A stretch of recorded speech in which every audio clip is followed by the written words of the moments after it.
ছেলেপেলে ডিস্টার্ব করে এরকম হয়? কোথায় বলো তো মা, তোমাদের স্যারকে জানাও। শ্রেণীকক্ষে যিনি শিক্ষার্থীদের সঙ্গে কথা বলছেন তার নাম মোহাম্মদ ফজলে রাব্বি। তিনি তেতুলিয়ার উপজেলা নির্বাহী অফিসার। জানা যায় এই উপজেলা নির্বাহী অফিসার তার দিন শুরু করেন কোনো একটি স্কুল পরিদর্শনের মাধ্যমে। যোগদানের পর থেকে প্রতিদিন রুটিন করে এই কাজটি তিনি করে আসছেন।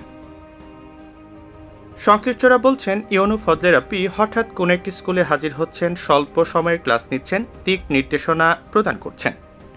এ সময় শিক্ষার্থীদের কাছ থেকে তাদের সমস্যাগুলো শুনে তাৎক্ষণিক সমাধানেরও ব্যবস্থা করছেন তিনি। উপজেলা নির্বাহী অফিসার ফজলে রাব্বি মনে করেন, মানসম্মত শিক্ষা মেধা সম্পন্ন জাতি গড়ার মূল ভিত্তি। এক্ষেত্রে শিক্ষার্থীদের সঠিকভাবে পরিচর্যা করা গেলে তাদের ভেতর থেকে বেরিয়ে আসবে আগামী দিনের ডাক্তার, ইঞ্জিনিয়ার, উদ্যোক্তা, বড় কর্মকর্তা তথা মেধা সম্পন্ন নাগরিক।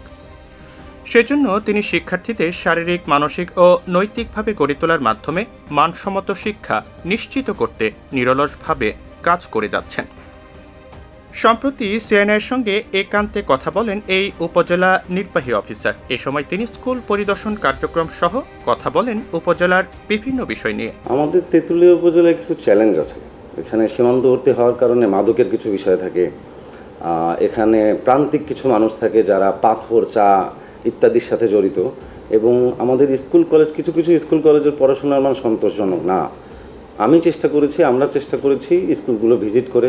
প্রত্যেক দিন আমি দিন শুরু করি একটি করে প্রাইমারি স্কুল এবং একটি করে হাই স্কুল ভিজিট করে, এবং কিছু স্কুলের সভাপতি আমি নিজেই সেই স্কুলগুলোর রেজাল্টের জন্য চেষ্টা করেছি তারা যেন ভালো করে।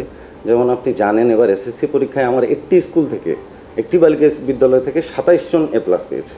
এ সময় উপজেলা নির্বাহী অফিসার জানান, নিয়মিত শিক্ষা প্রতিষ্ঠান পরিদর্শনের পাশাপাশি শিক্ষকদের মনিটরিং করা এবং মোটিভেট করার কাজটিও করে আসছেন তারা।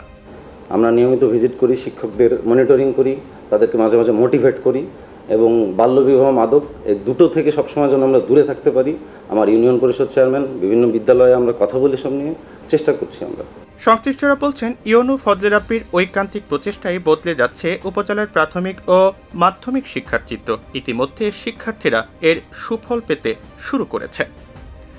এতে করে কোমলমতি শিক্ষার্থীদের দক্ষতা উন্নয়নের পাশাপাশি রোধ হচ্ছে প্রাথমিক ও মাধ্যমিক শিক্ষা থেকে ঝরে পড়ার হার।